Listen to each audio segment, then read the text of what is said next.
कितीतरी मुलं असे आहेत की त्यांचे आई वडील म्हणतात 1 लाख नाही 2 लाख घ्या, 2 लाख नाही 4 लाख घ्या, 4 लाख नाही आम्ही सगळी लाख देतो, पण तुमच्या मुलीला आमच्या घरी द्या, विवाहही आम्हीच करतो, सगळं आम्हीच करतो, पण मुलगी आमच्या घरी द्या. आणि त्यातली त्यात आता असं झालं महाराज, कितीही खेड्यातली मुलगी असू द्या, तिची एकच इच्छा असते की मला शेतकरी नवरा नको.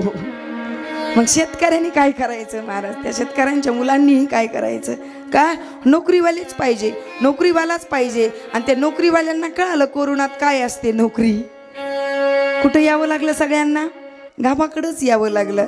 म्हणून शेतकरी वर्ग हा जगाचा काय आहे, राजा आहे. शेतकऱ्याचा मुलगा सुद्धा काय आहे, राजाच आहे. मला शेतकरी जेवढा स्वावलंबी असतो ना, तेवढा स्वावलंबी नोकरीवाला नसतो, तो परावलंबी असतो. त्या ठिकाणी तो नोकरीच्या काय असतो, अधीन असतो. पण शेतकऱ्याला काही कोणाची आज्ञा घ्यावी लागते का, इतक्याच वाजेला उठावं लागेल, इतक्याच वाजेला ऑफिसमध्ये त्या ठिकाणी जाऊन तयार राहावं लागतं, नाही गेलो तर त्या ठिकाणी पगारीची काय होते, कपात होते, पगार काटल्या जाते. तसं शेतकऱ्याला आहे का, राजा आहे महाराज तो शेतकरी. कधी उठतो, स्वच्छंदाने शेतात जातो, सुंदर आबा 3 टाइम जेवण करतो, झालं काम तर करतो, नाही तर पट्ट्या गार सावलीला झोप घेतो. आहे काय कोणाचं काही त्याला द्या. आणि आता मुली काय म्हणतात, नाही आम्हाला नोकरीवाला पाहिजे. तर सांगू तुम्हाला, जेवढा शेतकरी सुखी आहे ना, तेवढा नोकरी वर्ग सुद्धा सुखी नाही आहे. म्हणून मुलगी दिली पाहिजे. चांगला घराणा असेल, वारकरी घराणा असेल, निर्व्यसनी मुलगा असेल तर शेतकऱ्याला ही मुलगी द्यायला काही हरकत नाही. पण मुलीच भेटाना, हुंडा देऊन मुली भेटानात. कारण याचं कारणही आपला समाजच आहे, आपणच आहोत. मनुष्यच मुलगी न मिळण्याचे कारण ही सर्व समाज त्याला जिम्मेदार आहे. की स्त्री भ्रूण हत्येमुळे मुली काय झालेल्या आहेत, कमी झालेल्या आहेत. म्हणून मुलीला जन्मालाही यावं द्यावं आणि मुलीला स्वच्छंदाने राहून त्या ठिकाणी मुलीला मोठंही करावं आणि मुलीला त्या ठिकाणी सर्व गुण संपन्न करून सुंदर तिचं कन्यादानही करावं. सांगायचा भाव काय की सुंदर अशा प्रकारे गणपती बाप्पांना एक कन्या नाही तर 2 त्या ठिकाणी कन्येच्या रूपाने पत्नी मिळाल्या. महाराज विश्वरूपाने त्या सिद्धीचा आणि बुद्धीचा विवाह केला. बरं, सिद्धी बुद्धीचा विवाह झाला. सुंदर महाराज गणपती बाप्पाचं गृहस्थी जीवन सुरू झालं. गृहस्थी जीवन सुरू झालं तर सुंदर दोघींनाही 2 मुलं झाले. एकीला लाभ नावाचा मुलगा झाला आणि एकीला शुभ नावाचा मुलगा झाला. त्यांनाच आपण काय म्हणतो, शुभ लाभ. महाराज 2 विवाह झाले, 2 मुलं झाले तरी कार्तिक स्वामी इकडेच फेऱ्या मारतात. आणि महाराज एक दिवस अनेक वर्ष लोटले आणि महाराज परिक्रमा करून त्या ठिकाणी महाराज त्या ठिकाणी कार्तिक स्वामी पृथ्वी प्रदक्षिणा करून त्या ठिकाणी परत आले. आणि परत येत असताना द्वारावरतीच महाराज नारदजी भेटले. कोण भेटले, नारदजी. आणि नारद अशा कामात लई पटाईत आहेत महाराज. नारदांना कुठं भांडण लावून द्यायचं असलं की नारद पहिले तिथं हजर होतात. महाराज नारद द्वारावरतीच उभा राहिले आणि कार्तिक स्वामी आले, परिक्रमा करून आले. नारदजी भेटले आणि येता येता कार्तिक स्वामी म्हणतात, धन्य झालो मी, धन्य झालो की पृथ्वी प्रदक्षिणा करून येत असताना पहिल्यांदा मला संतांचं काय झालं, दर्शन झालं. की श्री संतांची या माता चरणावरी साष्टांग हे करी दंडवत. महाराज दंडवत घातला, प्रणाम केला नारदांना. आणि नारदजींच्या हातामध्ये चिपळे आहे, गळ्यामध्ये विणा आहे, सुंदर विणेचा स्वर चालू आहे. नारायण नारायण नारायण म्हणत नारायण नारायण करत नारदजींनी महाराज विणा छेडलेला नारायण नारायण नारायण करत द्वारावरती उभा राहिले. महाराज कार्तिक स्वामींनी सुंदर त्या ठिकाणी प्रणाम केला नारदजींना. आणि नारदजींना प्रणाम केल्यानंतरच कार्तिक स्वामी म्हणतात, मी धन्य झालो नारदजी, धन्य झालो की पृथ्वी परिक्रमा करून येऊन मला संतांचं काय झालं, दर्शन झालं. माझी पृथ्वी परिक्रमा त्या ठिकाणी सफलत्वाला गेली. नारदजी म्हणले, तुझी पृथ्वी प्रदक्षिणा सफल झाली, पण इकडं काय झालं तुला माहित आहे का? नारद कशाला आले होते महाराज? नारदांचा असा आहे, नारदांना जर एखाद्याचं भांडण लावून, महाराज नारदांनी एक दिवस भोले बाबाचं मा पार्वतीचंच भांडण लावून दिलं. एक दिवस काय झालं की नारदजी फिरत फिरत फिरत हिमालयावर आले आणि भोले बाबा असे कुठेतरी बाहेर गेलेले होते. आणि तेवढ्यात नारदजी आले. नारदजी आले, मा पार्वतीची गुरु कोण आहेत? नारदजी.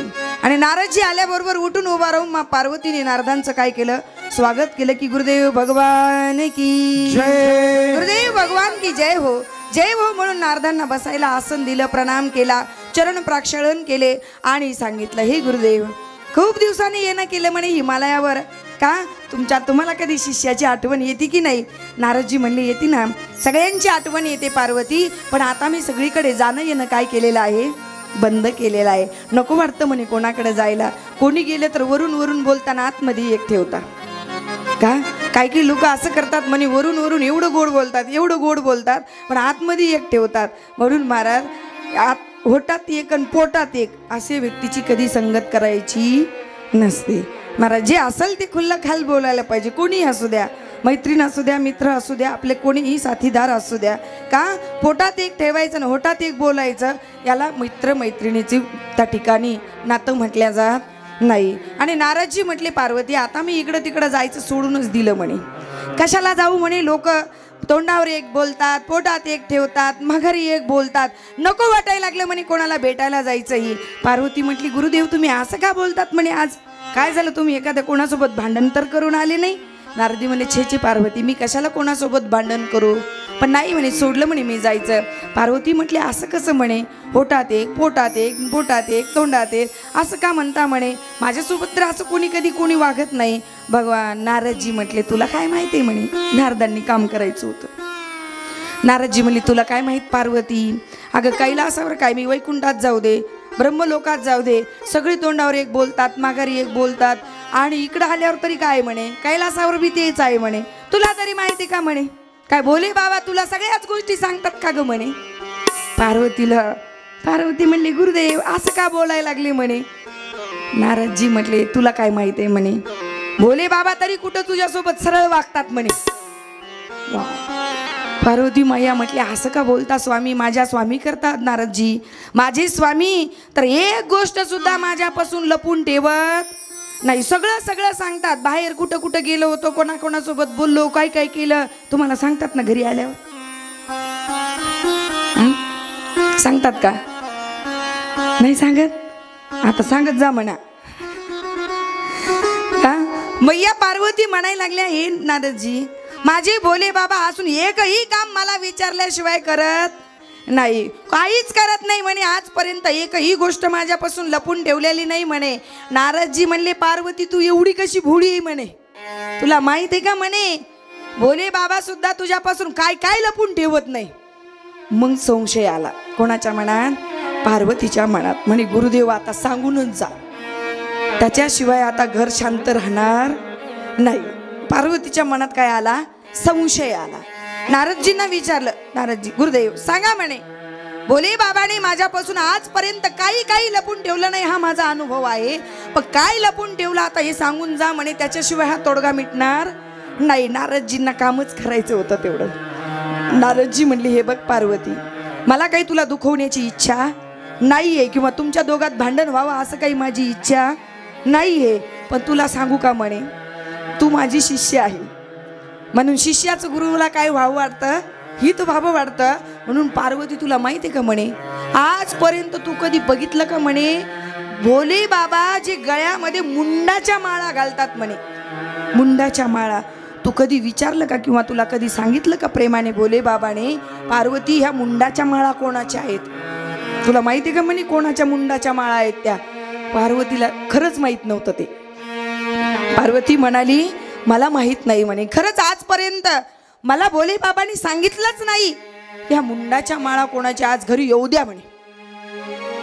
झालं, भांडण लावून दिलं महाराज, काम झालं नारदाचं. नारद म्हणले, येतो मग पार्वती. पार्वती म्हणते, नाही भोले बाबा येऊ नाही म्हणे, मला आता एक काम आठवलं. लगेच विना घेतला, नारायण नारायण नारायण करत निघाले. हिमालयाच्या द्वारावर आले. द्वारावर आल्याबरोबर भोले बाबा बाहेरून आले. बाहेरून आल्याबरोबर भोले बाबांनी पाहिलं, नारद आज मी नसताना हिमालयावर आले, काहीतरी मोठं कारण असलं पाहिजे. भोले बाबाला द्वारावर पाहिलं आणि नारदांनी जय जयकार केला. बोलिये हर हर महादेव, हर हर महादेव, हर हर